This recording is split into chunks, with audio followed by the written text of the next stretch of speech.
મીણબત્તીને કેમ. આપણે 2-3 વાર એને આગું પાછું કરીએ કે એને અડતું નહીં તો, પણ તોય આપણી નજર ચૂકવીને અડે ને પેલું ગરમ મીણ એની ઉપર પડે એટલે દાજે. એકવાર એ દાજ્યું પછી તમે મીણબત્તી ખુલ્લી મૂકો ને તો નહીં અડે, કારણ કે એકવાર દાજ્યું છે, અનુભવ થઈ ચૂક્યો છે, એટલે ખબર છે કંઈ અડાય નહીં. પૂર્વનું જ્ઞાન છે, એકવાર દાજ્યું છે, આ જ્ઞાન છે એને. એમ ગમે તે વસ્તુ મોઢામાં નાખતું હોય, મરચું ખવડાવી દો એકવાર અને પછી એમ કહી દો કે તીખું છે, તો ભલે દૂધ પાક હોય તો એ નહીં અડે, કારણ કે મરચાનો અનુભવ થઈ ગયો છે એકવાર. આ બધી વાત સાચી છે ને? તો એ એક વખત દાજ્યો છે એટલે એને દાજવાનો ડર છે, મરચું તીખું લાગ્યું છે એટલે તીખાસનો ડર છે. તો તમે તો મર્યા નથી, તમને કેમ મરવાનો ડર લાગે છે? તો સંતો એવું કહે છે કે ભલે આ દેહથી તમે નથી મર્યા, પણ આના પહેલા કેટલી વખત કેટલી માના દૂધ પીધ્યા, જન્મ લીધો, અને દરેક વખતે શરીર છોડ્યું છે, દરેક વખતે મૃત્યુ થયું છે. એટલે એનું જ્ઞાન છે તમને કે શરીર છોડતી વખતે હજારો વીંછીઓનો દંશ થતો હોય એટલી વેદના થાય છે, એટલે તમે કહો છો કે મરી ગયા. અને એનાથી વિશેષ વાત કે એક તો મર્યા પછી ક્યાં જવાનું છે ને ક્યાં જાય છે એ કોઈએ હજુ સુધી આપણને કીધું નથી. જગ્યા કેવી હશે આપણે જોઈએ છે, એવું ઓશિકું પથારી ત્યાં હશે કે કેમ એ પણ ખબર. એટલે અજ્ઞાત જગ્યાએ જવાનું છે, એટલે એક ડર એ છે. બીજું, આ જે બધું પાથર્યું છે ને આપણે સમાજમાં, સંસારમાં, કુટુંબમાં, પરિવારમાં, આ બધું છોડીને જવાનું છે. અને ત્રીજું, એકલા જવાનું છે. આપણે ક્યાં એકલા જતા, સાથે જ જઈએ જ્યાં જઈએ, એકલા જવાનું છે. સુખદેવજી મહારાજ કહે છે કે રાજા, આમાં ડર કોને લાગે ખબર છે? પરીક્ષાની ડર કોને લાગે? જે વિદ્યાર્થીએ આખું વર્ષ એકે લેક્ચર ભર્યું નથી ને એને પરીક્ષાની ડર લાગે. પણ જેને રેગ્યુલર એટેન્ડ કર્યા હોય એને તો ચિંતા જ ન હોય ને, ગમે ત્યાંથી પૂછો ને ક્યાં ચિંતા છે એને? તો એમ કે જલ્દી પરીક્ષા લઈ લો તો આગળ કંઈક પ્રમોશન થાય ને બીજી કક્ષામાં જવા મળે. એટલે જેને આખી જિંદગી ઈશ્વરના ક્લાસ ભર્યા નથી એને ડર લાગે. રાજા, ભગવાનમાં ભાવ જાગે ને તો સંસારમાંથી ભય ભાગે છે.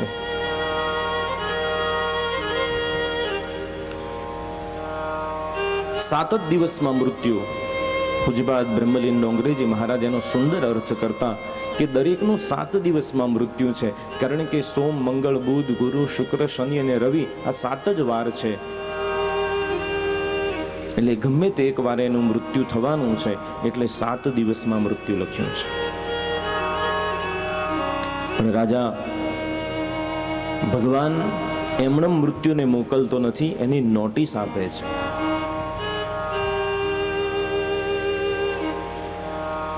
જેમ આપણે ક્યાંક બહાર ગામ જવાનું હોય ને તો કામ શું કરીએ? પહેલા તો બારીઓ બંધ કરી દઈએ, તિજોરીઓ બંધ કરી દઈએ, પડદા બંધ કરી દઈએ, લાઇટો બંધ કરી દઈએ, ગેસ બંધ કરી દઈએ, બધું ચેક કરીને પછી નીકળીએ ને, એમણે નીકળી જઈએ છીએ. એમ ભગવાન જ્યારે અંદરથી બહાર નીકળવાનો હોય ને ત્યારે બધું બંધ કરે. પહેલા પગ એની શક્તિ બંધ થઈ જાય કે ભાઈ હવે ચાલવાનું ઓછું કર, ક્યાંક ઊભો રહે, ક્યાંક તો ટક. પછી બાવડાના બળ જતા રહે, પછી કાન જતા રહે, કાનની બારીઓ બંધ, પછી આમાંથી ધીમે ધીમે ધીમે ઓછા કરી નાખે.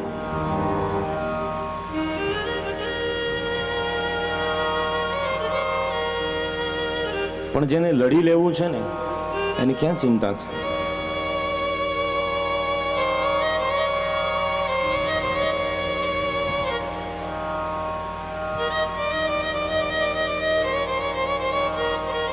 અમે હરિદ્વાર ગયા એટલે ટ્રેનમાં સામે એક દાદા દાદી બેઠા હતા.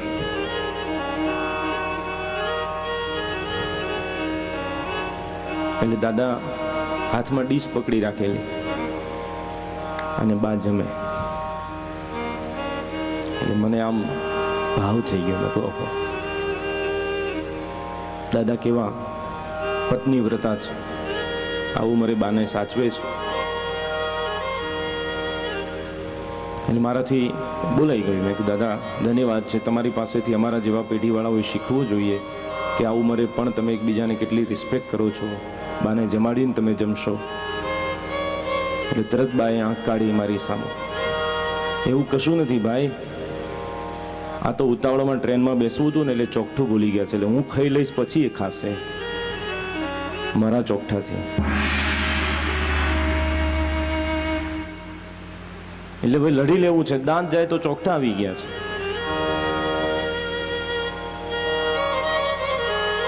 ભગવાન પોતાની કૃતિનો રંગ બદલે એટલે ભગવાન કહે છે કે મેં કૃતિનો રંગ બદલ્યો, હવે તું તારો રંગ બદલ.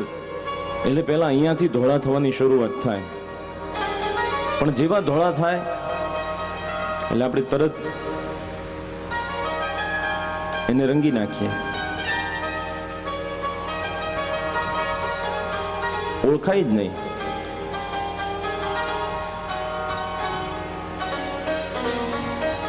એટલે મૃત્યુનો ભય નથી આપણને, કારણ કે ઈશ્વરની આપેલી નોટિસ જે છે એને આપણે સમજતા નથી. પણ રાજન,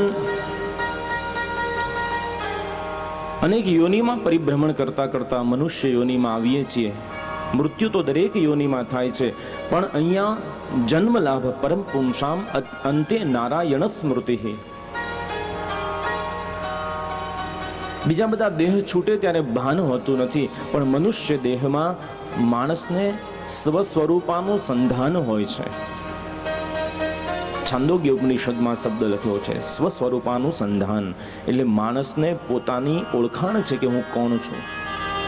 પશુને ખબર નથી કે કોણ છે, આપણને ખબર છે કે આપણે કોણ છીએ, કેવા લાગવું જોઈએ, શું પહેરવું જોઈએ. સ્વસ્વરૂપાનું સંધાન. એટલે જેને પોતાની ઓળખાણ છે એને ઈશ્વરની યાદ આવે છે. અંતે નારાયણ સ્મૃતિ. અંતમાં નારાયણને યાદ કરવાની ઈશ્વરે તક આપી છે આપણને. પણ અંતે ક્યારે યાદ આવે? જો ટેવ પડી હોય તો યાદ આવે. આખી જિંદગી ભજન ન કર્યું હોય તો અંતે યાદ આવે?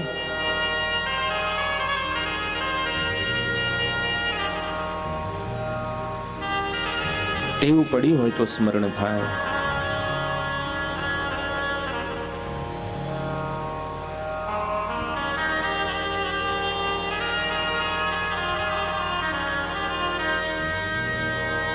પૂજ્યપાદ સદગુરુ પુરાણી સ્વામી જગત પ્રકાશ દાસજી સ્વામી એમની કથામાં એક સુંદર દ્રષ્ટાંત આપતા.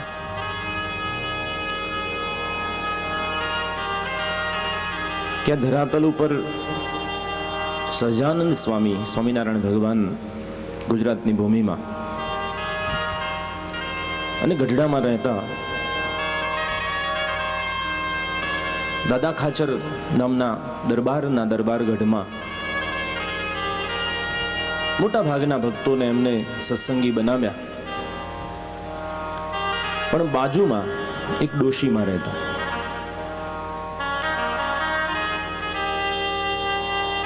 એટલે ડોશીમાં કોઈ કાળે સ્વામિનારાયણ, રામ, શ્યામ, ઘનશ્યામ બોલવા તૈયાર જ નહીં, ભગવાનનું નામ જ નહીં લેવાનું.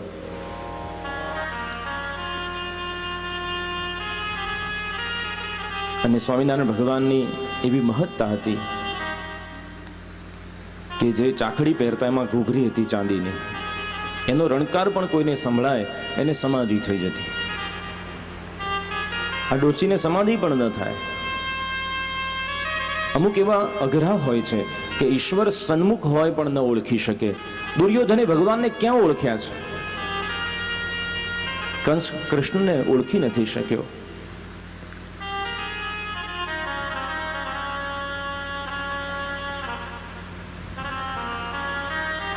એટલે ભગવાને દાદા ખાચરને કહ્યું કે તમે એકવાર એના મોઢે ભગવાનનું નામ લેવડાવો, મારે એને મારું ધામ આપવું છે. દાદા ખાચર જઈને ઘણીવાર પ્રયત્ન કરે કે બા જય શ્રી રામ, જય શ્રી કૃષ્ણ, જય સ્વામિનારાયણ ન બોલે. સ્વામિનારાયણ ભગવાને કહ્યું કે કામ કરો, આ રામ પાત્ર લઈ જાઓ. અને રામ પાત્ર લઈ અને ભલે એકવાર આ રામ પાત્ર એવું બોલશે ને એમાં રામ આવી જશે તોય કલ્યાણ, ભલે સ્વામિનારાયણ ન બોલે તો કઈ નહીં.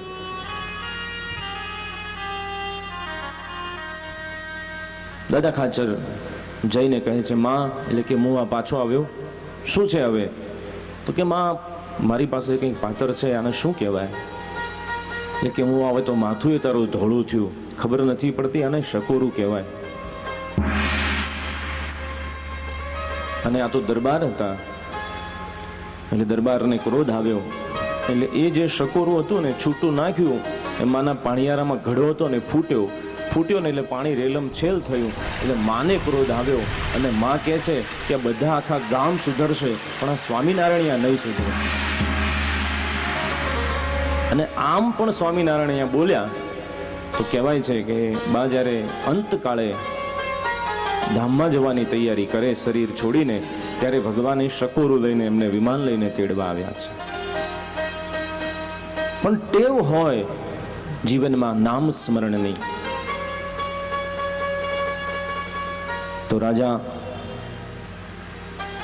માણસનું મૃત્યુ મંગલ બને છે. સ્મરણ કરવાથી તન્મયતા આવે છે.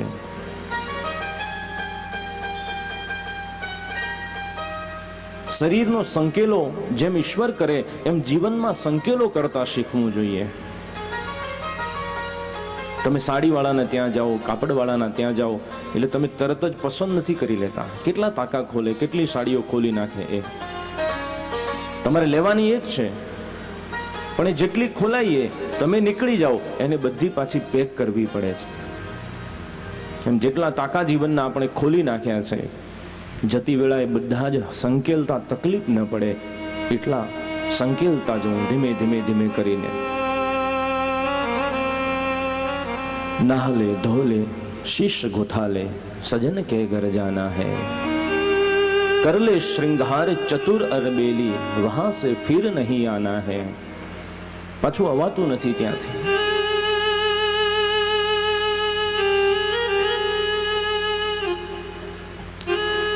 નવદા ભક્તિનું પ્રતિપાદન કરતા સ્વયં ભગવાન રામ શબરીને કહે છે કે ચોથી ભક્તિ મમ ગુણ ગાના કરહે કપટ તજી કપટ વિજ્ઞાના. જો મરણને સુધારવું હોય તો એની આગળ એક શબ્દ ઉમેરવાની જરૂર છે. એ સકાર ઉમેરી દઈએ તો સ્મરણ થઈ જાય. સ્મરણ ઈશ્વરનું તન્મયતાથી થાય તો વિસ્મરણ સંસારનું થાય, અને વિસ્મરણ સંસારનું થાય ત્યારે માણસનું મરણ મંગલ બને છે, મૃત્યુ મંગલ બને છે.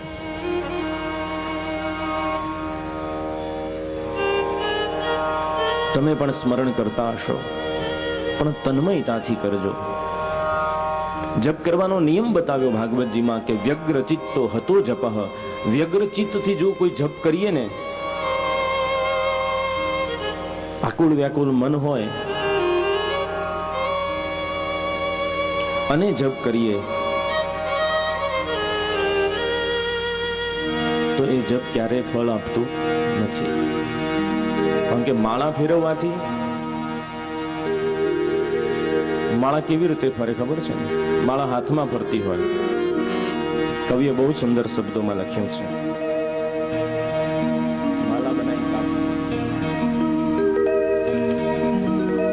કે માળા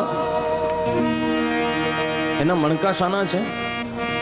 તુલસી ના હોય, ચંદન ના હોય, કોઈ લકડા ના હોય.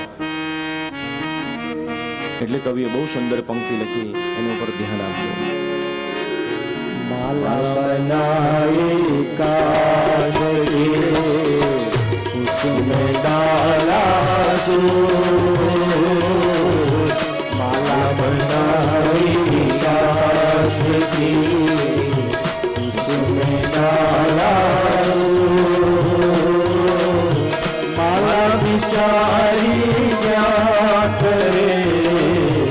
अपने वाला कपूत भक्तो जपने वाला कपूत।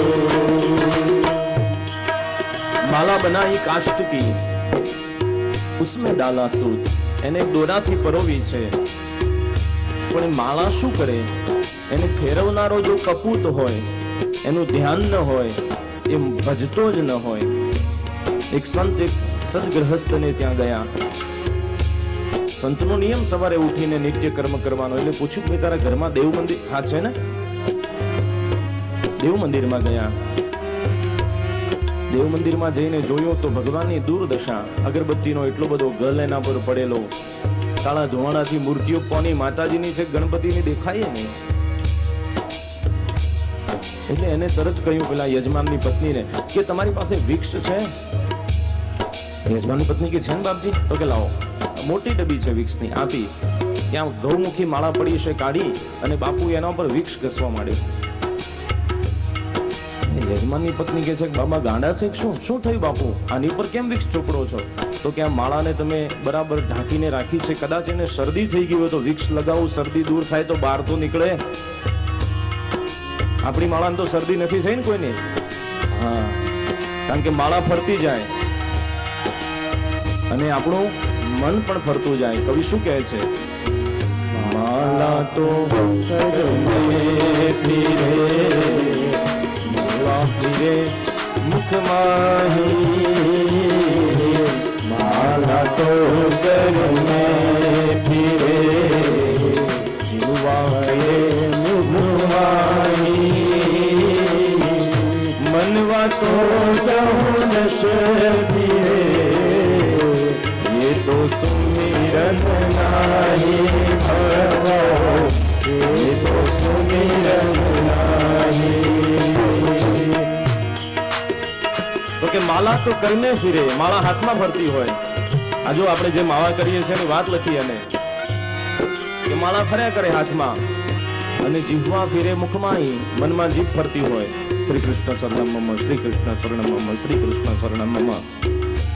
આ બે ફરે ત્યાં સુધી વાંધો નથી, પણ મનવા તો ચહુદીશ ફિરે. પેલા રૂમનો પંખો તો ચાલુ નહીં રહી ગયો હોય ને, અને કુકરમાં રીંગ તો લગાવી હશે ને, આ દાળમાં લીલા ધાણા તો નાખ્યા છે કે નહીં? મનવા તો ચહુદીશ ફિરે, તો એ તો સુમિરન નહીં. તો કેવી રીતે કરવું? તો સુંદર વાત કરી. જીતાસનો જીતાસનો જીત શ્વાસો, જીત સંગો જીતેન્દ્રિય, જીતાસનો જીત શ્વાસો, જીત સંગો જીતેન્દ્રિય, જીતાસનો જીત શ્વાસો, જીત સંગો જીતેન્દ્રિય. तुले भगवतो रूपे, तुले भगवतो रूपे, मन संधारयो दिया, मन संधारयो दिया, मन संधारयो दिया. तस्मात् सर्वात्मना राजा हरि सर्वत्र सर्वदा, तस्मात् सर्वात्मना राजा हरि सर्वत्र सर्वदा. श्रोतव्या कीर्तितव्या श्रोतव्या कीर्तितव्या स्मर्तव्या भगवान् नृणाम्, स्मर्तव्यो भगवान् नृणाम्, स्मर्तव्यो भगवान् नृणाम्.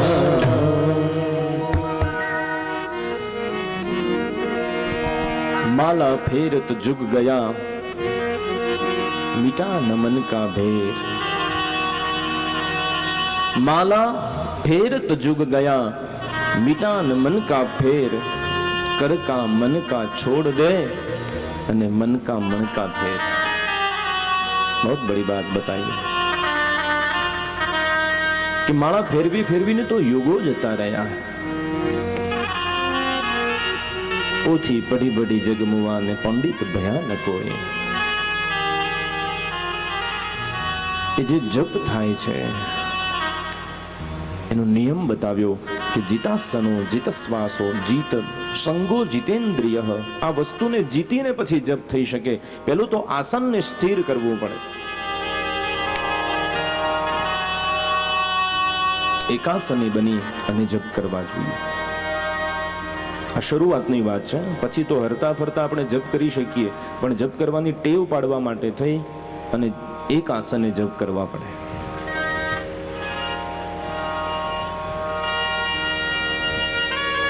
પેલા કમળનો ક શીખવા માટે કમળનું ચિત્ર હોય, પછી ક બોલાય એટલે કમળને યાદ કરવાની જરૂર નથી.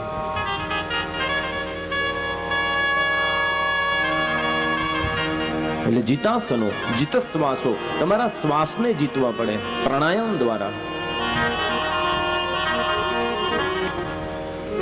પ્રાણાયામ કેવી રીતે કરશો? પહેલા તો આપણે શ્વાસ જ ખોટી રીતે લઈએ છીએ. જો અત્યારે હું કહું ને એટલે બધા કોઈને કહેતા નહીં, તમારે જાતે જ અનુભવ કરજો. જો થોડું ઘણું વિજ્ઞાન અથવા આપણે શરીર જ્ઞાન આપણને હોય તો આ જે ભાગ છે ને એની અંદર ફેફસા હોય, એને શ્વસન તંત્ર કહેવાય છે. શ્વસન તંત્રનો અર્થ થાય કે શ્વાસ અને ઉચ્છ્વાસની ક્રિયા અહીંથી થવી જોઈએ.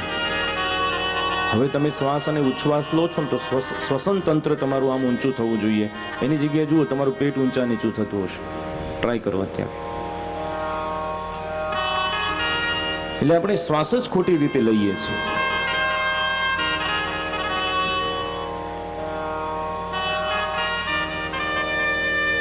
જીતાસનો જીતશ્વાસ જીત સંગો જીતેન્દ્રિય. સંગ પણ જીતવો પડે. કારણ કે આપણે કોઈ એવો સંગ કરી બેઠા છીએ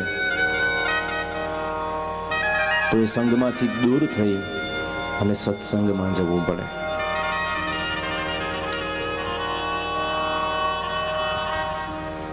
અને સ્થૂલો ભગવતે રૂપે મનસ અંધાર અયોધ્યા. અને પછી મન ક્યાં લગાવવું પડે? ભગવાનની એ મૂર્તિમાં લગાવવું પડે.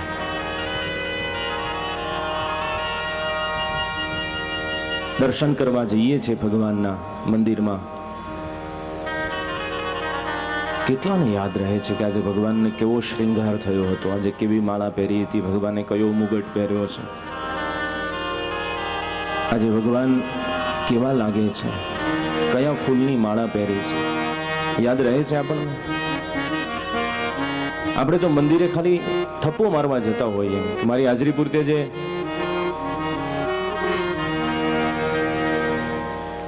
અને બીજું એ નોંધીએ કે કોણ આવ્યું હતું, શું લઈને આવ્યું હતું, કોને ક્યાં ફેંક્યું, કોને શું લીધું, કોણ શું બોલતું હતું, શું પહેર્યું હતું. આ કરવા જઈએ છીએ. અરે મંદિર ન જાઓ તો આપણા ઘરની મૂર્તિમાં પણ ઈશ્વરને આપણે જોવાનો પ્રયાસ કરીએ. ભગવાનનું કેવું અલૌકિક સ્વરૂપ હોય છે. એ મૂર્તિ આપણને પ્યારી લાગવી જોઈએ, વહાલી લાગવી જોઈએ. દરેક પોતાની આરાધ્યની જે મૂર્તિ હોય, ભલે માતાજીની હોય, રામશ્યામની હોય, ઘનશ્યામની હોય, મહાદેવજીની હોય, જેની પણ હોય, એના શ્રૃંગારને યાદ કરો. યાદ કરો એકલિંગેશ્વર દાદાને કેવો શ્રૃંગાર થાય. યાદ કરો એ નાથદ્વારના ઠાકોરને, એનો શ્રૃંગાર કેવો થાય. યાદ કરો દ્વારિકાના દ્વારકેશને, રાય રણછોડને યાદ કરો કે મંગલામાં કેવા દર્શન થાય, રાજભોગના કેવા દર્શન થાય, ઉત્થાપનના કેવા થાય, શ્રૃંગાર કર્યા હોય કેવા, શું ધરાવ્યું હોય. એટલે તો ભગવાને પોતાની મૂર્તિ આપી છે આપણને. બહુ સુંદર શબ્દોમાં એક પદ ગવાયું છે. આવો થોડી ક્ષણો માટે ભગવાન નામ સંકીર્તન કરીએ. એ કીર્તનના નાદમાં આજે ઉભા થઈને મૂર્તિને યાદ કરીએ. જેની પણ ઈચ્છા હોય કીર્તનમાં જોડાજો. આવું સુંદર પંક્તિ છે ભગવાનને યાદ કરતા કરતા. મને પ્યારી લાગે મૂર્તિ તમારી, ઘનશ્યામજી પ્યારી લાગે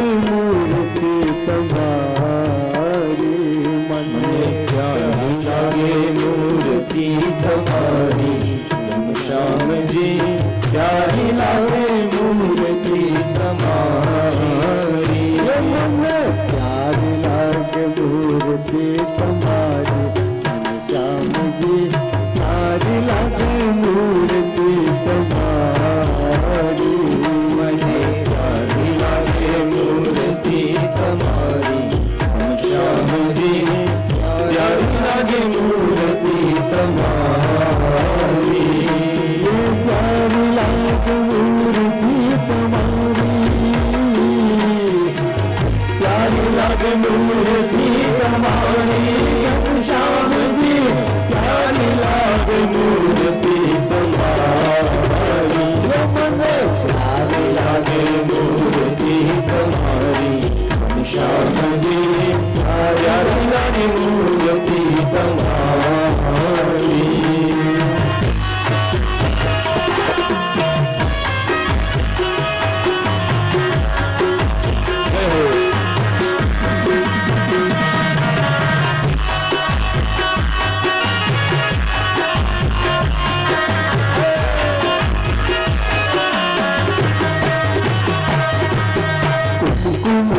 चांद लो भाले वच्चे चांद लो निभाले तुम चांद लो भाले वच्चे चांद लो निभाले बच्चे हरे तुम भाड़ो ब्रह्मणा बुलाओ श्याम जी प्यारी लागे मूर्ति तुम्हारी प्यारी लागे मूर्ति तुम्हारी श्यामजी प्यारी लागे मूर्ति तुम्हारी प्यारी लागे मूर्ति तुम्हारी प्यारी लागे मूर्ति तुम्हारी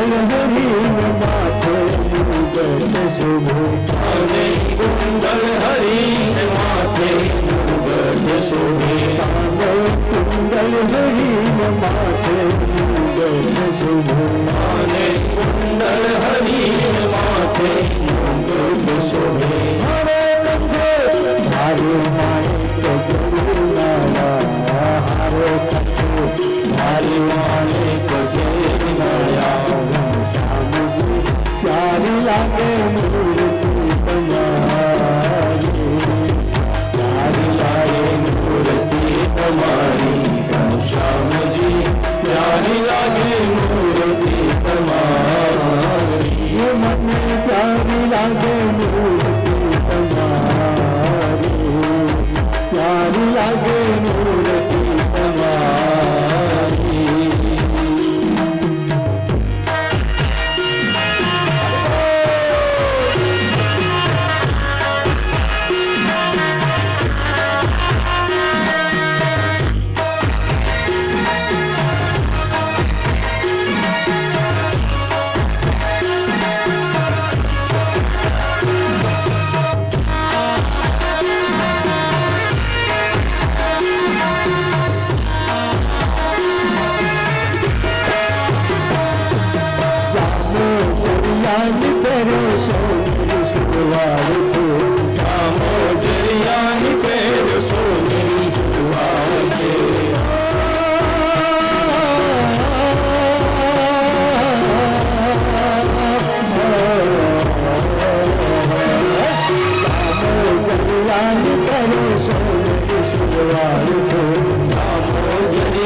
प्यारी लागे मूर्ति तुम्हारी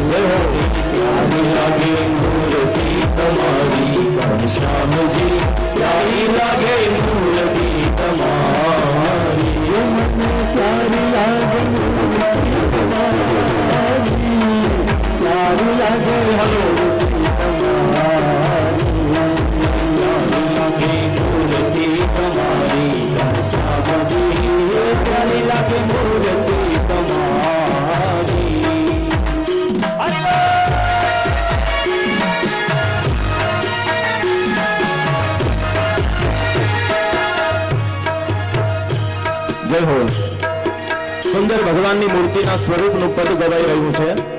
એટલે જે બેઠા છે ને એમને પણ વિનંતી કે બેઠા બેઠા તાળીનો નાદ આપો.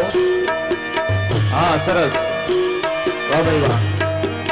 અમારા જ્યોતિષ શાસ્ત્રમાં એવું કહેવાય છે કે ભગવાનના કીર્તનમાં જે તાળીનો નાદ કરે એના હાથની રેખાઓ બદલાય છે. એટલે કદાચ કોઈને એવું હોય કે એકાદી રેખા ઓછી છે, એ લોકોને તો ખાસ તાળી પાડવી જોઈએ. આવો, જય હો.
बोलिए श्री कृष्ण कन्हैया, श्री गिरिराज धरण की जय. नित्योत्सवम सदा तेषाम नित्यश्री नित्य मंगलम एषाम हृदयस्थो भगवान मंगलाय तनोहरि. એમના ઘરે નિત્ય મંગલ હોય, નિત્ય ઉત્સવ હોય, જેના હૃદયમાં ભગવાન બિરાજતા હોય. આ બધા કીર્તનો છે ને, આ બધા ઉત્સવો જે છે અને વાગોળવાના હોય છે.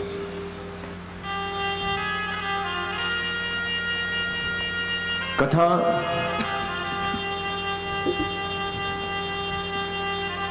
અને સત્કર્મ જે હોય છે એના તો વિરામ થતા રહેતા હોય, એનો પ્રારંભ થતો રહેતો હોય, પણ એ બાને કરીને પણ ઈશ્વર યાદ આવે છે.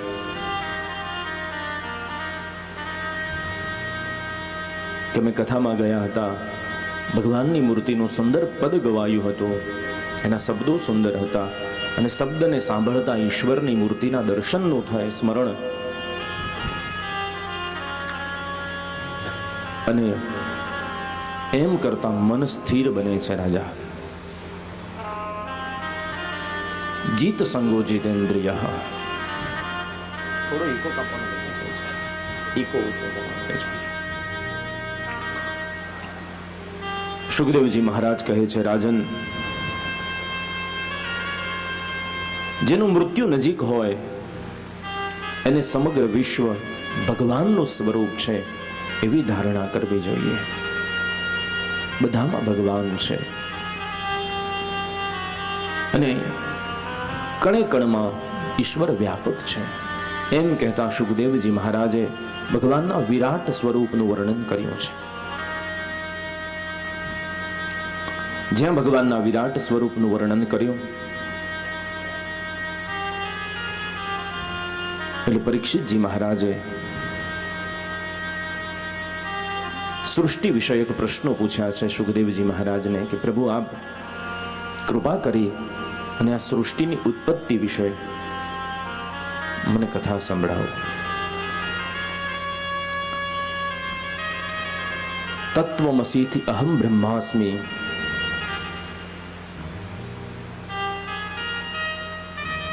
વેદો ઉપનિષદો જેના વિશે વાત કરે છે,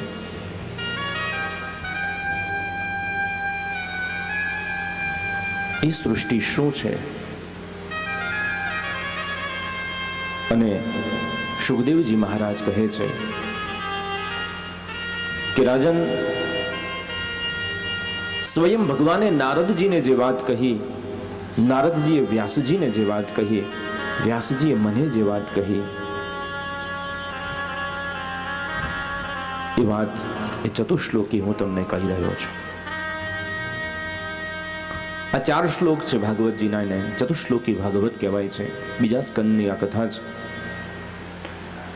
કહેવાય છે કે ભાગવતના 18,000 શ્લોકનું પારાયણ ન કરી શકીએ, પણ આ 4 જ શ્લોક નિત્ય પાઠ કરીએ તો 18,000 શ્લોકના પારાયણનું ફળ મળે છે.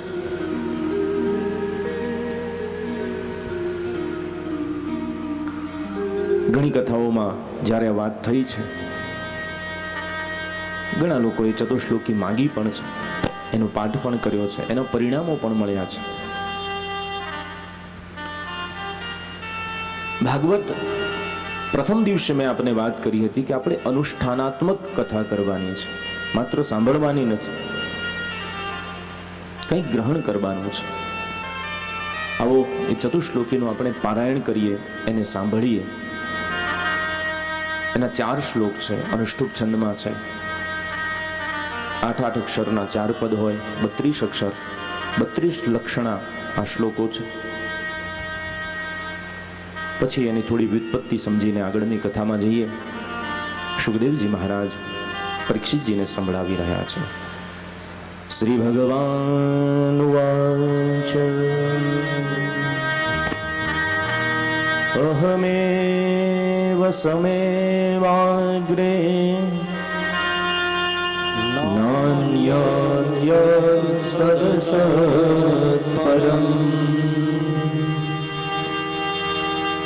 પશ્ચાદહં યદેતચ્ચ યો વશિષ્યેત સોऽસ્મ્યહम् ઋતર્થે યત્ પ્રતીયેત ન પ્રતીયેત ચાત્મનિ તદ્વિદ્યાદાત્મનો માયા યથા ભાસો યથા તમઃ યથા મહાંતિ ભૂતાનિ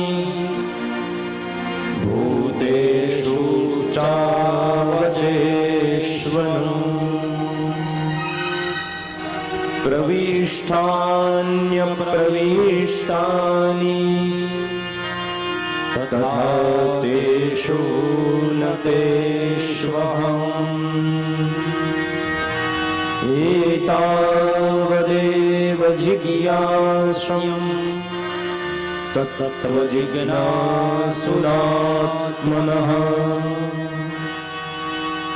अन्वयादिरेकाभ्याम् यत् स्यात् सर्वत्र सर्वदा।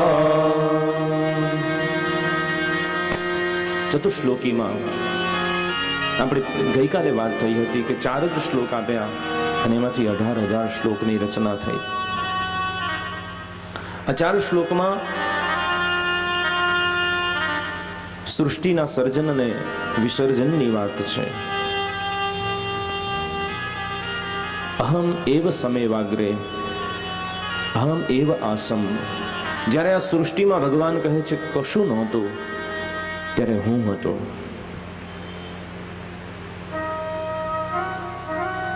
અને જ્યારે લય થાય છે યો વશિષ્યેત સોસ્મ્યહમ, જ્યારે પ્રલય થાય અને કશું નથી હોતું અને જે શેષ વધે છે એ હું છું. ઋતર્થે યત પ્રતીયેત ન પ્રતીયેત ચાત્મની.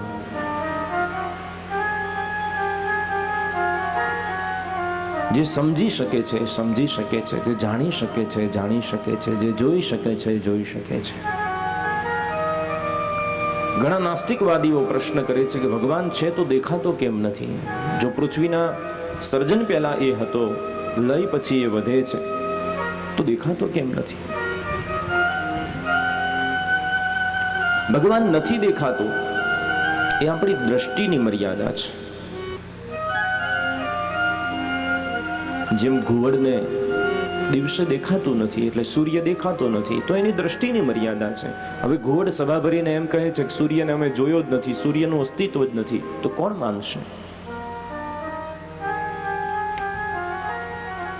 એક પદમાં સુંદર વાત લખી છે કે ભગવાન એમ સહજ મળતો નથી.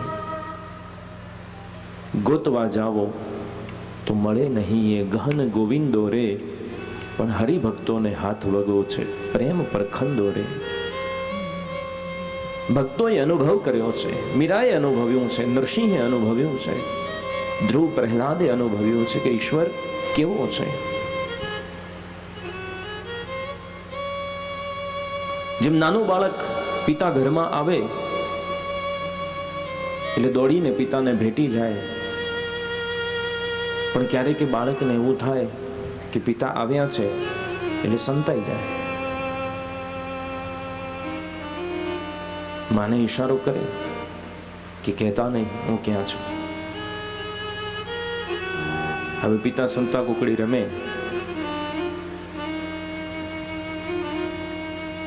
અને પિતાને ખબર છે ક્યાં છે, પણ એ જુદી જુદી જગ્યાએ ગોત્યા કરે. પણ પિતા જો સંતાઈ જાય તો બાળક ન ગોતી શકે. એ ક્યારે ગોતી શકે કે જો માં મોઘમ ઈશારો કરી દે કે હવે તું થાકી જઈશ, અહીંયા તારા પપ્પા સંતાણા છે, તો જડે.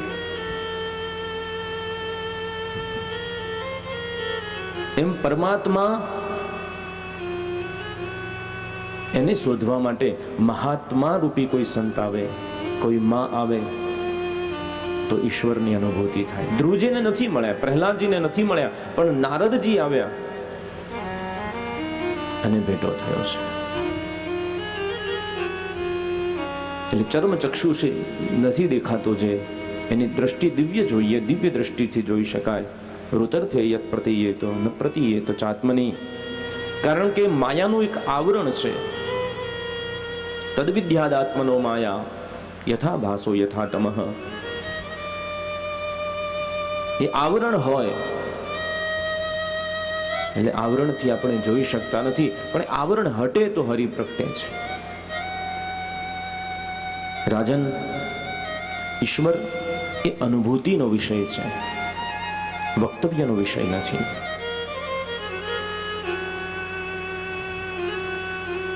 સૃષ્ટિની વિશાળતા સમજાવવા માટે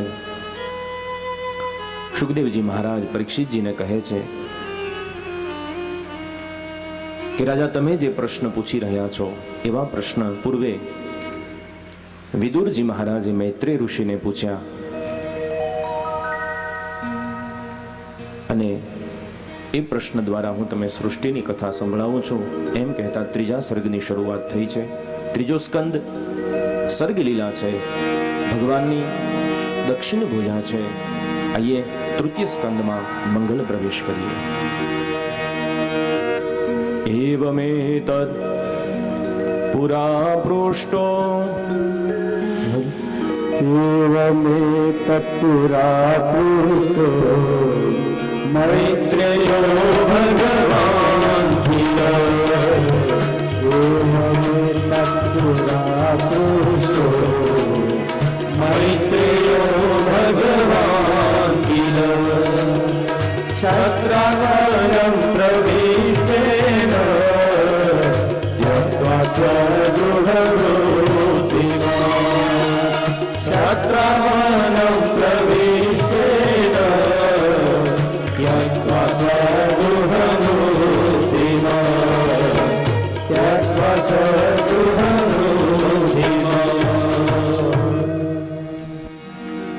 રાજન, આપે જે બ્રહ્મ સંબંધી પ્રશ્નો પૂછ્યા છે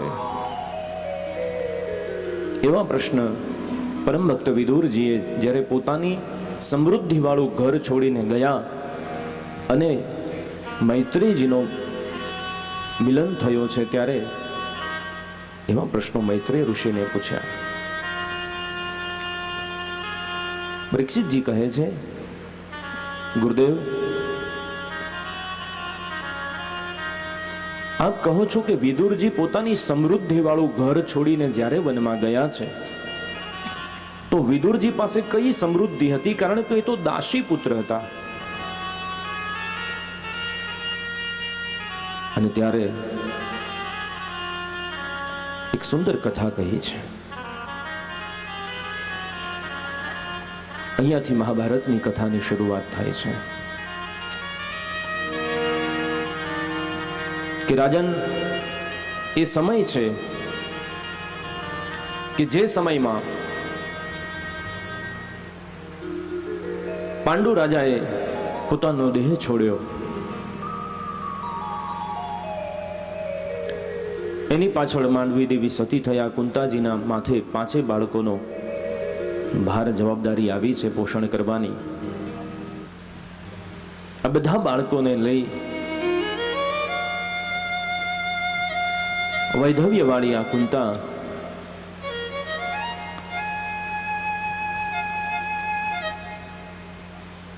જ્યારે આવી છે ધૃતરાષ્ટ્રના નગરમાં,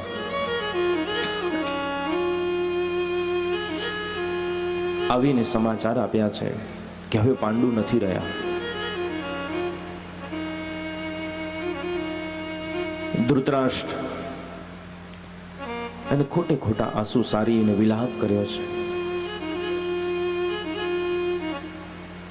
ખોટો રડ્યો છે, અંદરથી રાજી થયો છે. કુંતાજીને કહ્યું છે, ઠીક છે, આ દુઃખનો ડુંગરો તમારી માથે પડ્યો છે, એવું કરો, થોડા દિવસો માટે બાળકોની સાથે તમે ક્યાંક યાત્રાએ જાઓ, હું તમારી માર્ગમાં વ્યવસ્થા કરું છું. પ્રચલિત કથા છે. પોતાના સંતાનોને સંપત્તિ આપવા માટે થઈ લાક્ષા ભવન બનાવવામાં આવ્યું છે અને લાક્ષા ભવનમાં એમને બાળીને મારી નાખવાની પ્રયુક્તિ થઈ છે, પણ વિદુર નીતિના કારણે બચ્યા છે.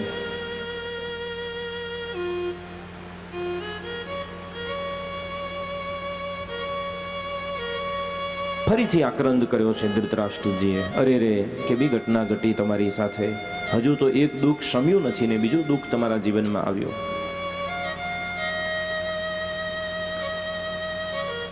આ બહુ મોટી વિટંબણા છે જીવનમાં.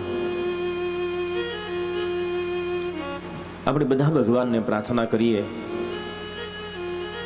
કે ભગવાન જેના બાળકો નાના હોય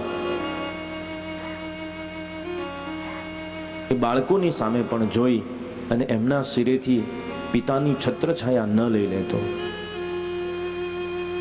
ગોળ તો 100 વર્ષે પણ ગળ્યો લાગે છે, પણ બાળકો નાના નાના હોય અને જ્યારે એ છત્રછાયા ગુમાવે છે એ ખૂબ દુઃખ થતું હોય છે. કારણ કે સંસાર, સમાજ, કુટુંબ એની સાચી પરખ પછી થતી હોય છે.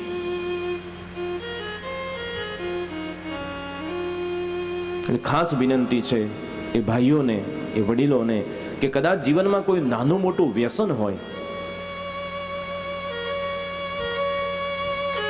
એ કરતા પહેલા એકવાર વિચાર કરજો કે કદાચ મારા સંતાનોની આમાં શું ભૂલ હશે. કારણ કે જે ઘટના તમારી સાથે ઘટે, કોઈ એવો અસાધ્ય રોગ લાગવો પડે અને તમારા બાળકને એના પિતા ગુમાવવા પડે તો એને કયા જન્મની તમે શિક્ષા આપી રહ્યા છો?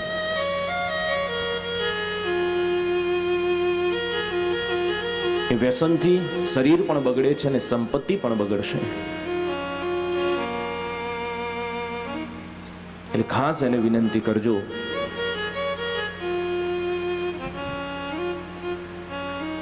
કે વ્યસન એ ક્યારે જીવનને ઉજાડી શકતું નથી. કરતા પહેલા પત્ની સામું અને બાળકની સામું જોવું. એ દુઃખ જ્યારે આવી પડે છે પછી અસહ્ય વેદના હોય છે.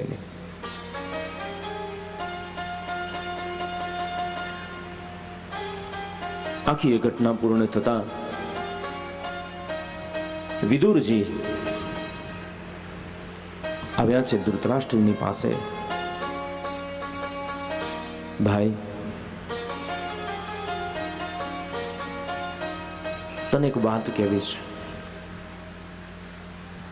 કે સ એષ દોષ પુરુષાર્ધ આસ્તે ગૃહાન પ્રવિષ્ટો યમપત્યમત્યા પૃષ્ણામિ કૃષ્ણ વિમુખો ગત સ્ત્રી સત્તજ્યસ્વ શૈવમ કુલ કૌશલાય. કુલ કૌશલ, તારા કુળના રક્ષણ માટે થઈને હું તને વિનંતી કરું છું કે મોટો રૂનો ઢગલો હોય ને એમાં એક તણખલું પડે ને તો એ બધું બળીને ભસ્મ થાય છે ભાઈ. એટલે કુલ રક્ષણ માટે, તારા કુળનું જો તારે રક્ષણ કરવું હોય, તારા કુળને તારે બચાવવું હોય તો તારે તારા પુત્ર દુર્યોધનનો ત્યાગ કરવો પડશે. એ તારા કુળનું કલંક છે.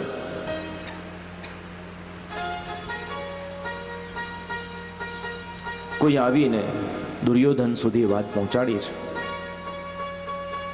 તો વિદુરજી તારા વિરુદ્ધમાં તારા પિતાની કાન ભંભેરણી કરે છે. આવીને અપમાન કર્યું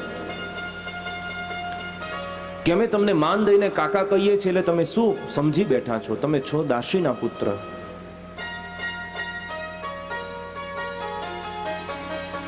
એટલે તમારી મર્યાદાને તમારે ધ્યાનમાં રાખવી જોઈએ.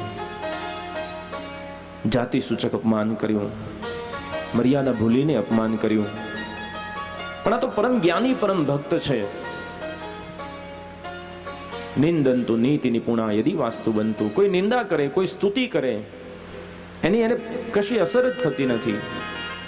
નાન્યત પ્રથા પ્રવિદંતી પદમ ન ધીરા.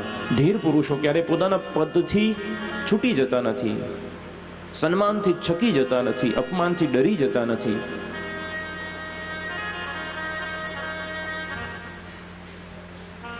પોતાનું જે કંઈ શસ્ત્ર છે એ બધા દ્વારે મૂક્યા અને કશું લીધા વગર ગયા છે.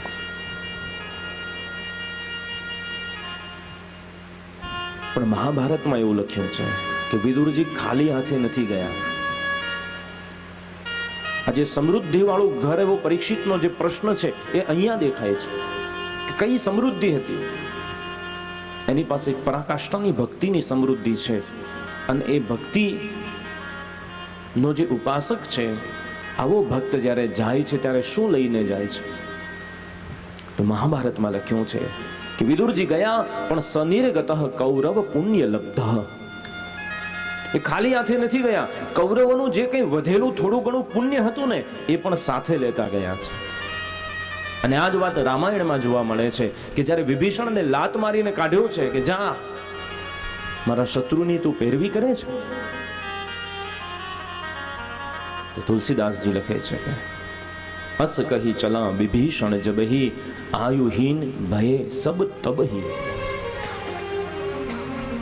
અને વિભીષણ જ્યારે એ તુલસીના ક્યારાને પ્રણામ કરીને જ્યારે નીકળ્યો છે ને, અસ કહી વિભીષણ ચલા જબહી આયુહીન, એ દિવસથી જ લંકાના બધા જ નગરજનો આયુહીન બની ગયા હતા. હનુમાનજીએ તો મરદા બાળ્યા છે, એમનું આયુષ્ય તો એક ક્ષણે જ પૂરું થઈ ગયું હતું. કારણ કે એકાદો પણ પુણ્યાત્મા હોય સમાજમાં, જગતમાં, ઘરમાં, કુટુંબમાં, પરિવારમાં, એ બધાનો રક્ષક બની રહે છે. એકનું પુણ્ય 71 પેઢીને તાળે છે, એવું આપણા વડીલો કહે છે. તો વિદુરજી નીકળ્યા છે, પણ સનિર્ગત કૌરવ પુણ્ય લબ્ધ, કૌરવોનું પુણ્ય લઈને ગયા છે.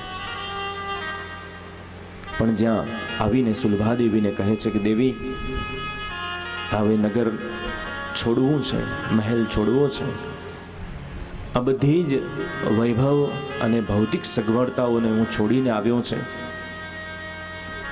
સુલભા કહે છે, નાથ, સાંભળ્યું છે કે વિષ્ટિ કરવા માટે શાંતિદૂત બની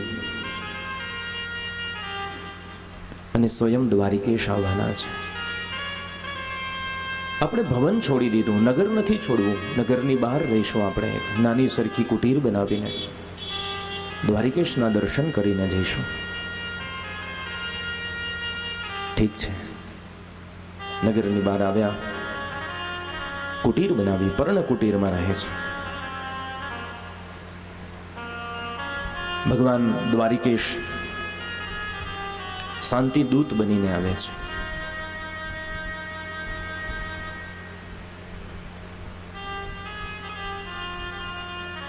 શકુની મામા દુર્યોધનને સમજાવે છે કે ભણ્યા, આ 5 પાંડવો છે ને, એ તો તારો વાળો વાંકો નહીં કરી શકે, પણ આ દ્વારિકા વાળો છે ને, એ બહુ જબરો છે, એ ડૂચા કાઢી નાખે એવો છે. એટલે જો એને રાજી રાખીશું ને તો જીતી જઈશું. તો એક કામ કર, ભાનુમતીને કે અને 56 ભોગ તૈયાર કરાવો.